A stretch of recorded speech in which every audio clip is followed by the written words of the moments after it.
Underbites. So what is an underbite? What is an overbite? Essentially, it's a position where the lower teeth are in front of the upper teeth. We would want, ideally, the upper teeth to be slightly ahead of the lower teeth for function and aesthetics. That's what we would consider to be normal. If we have an overbite, that's actually to do with how far over the top teeth are compared to the lower. And then there's something called an overjet, which is sometimes confused between an overbite and an overjet, which is when the upper teeth are actually forward, which a lot of people will call also an overbite.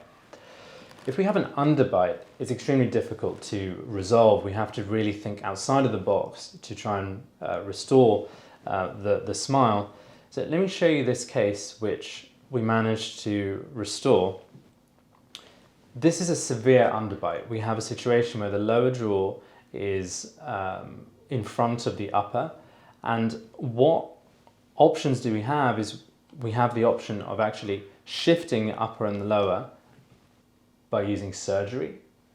It's not always something patients want to do.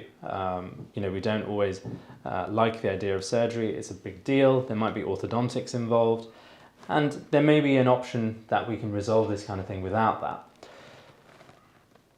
And it's not easy, and it's not always the right thing to do, but the first step is to try and jump this underbite, to try and find a way of creating the uppers in front of the lowers. So in this patient's case, we had to raise the bite, and by raising the bite, we created a little bit more space and created some temporaries. So what we can see is, as always, a handmade set of temporaries where we are shifting the upper jaw in front of the lower jaw. And this is extremely important to try and get these cases right. We have to try and find a way of shifting that bite.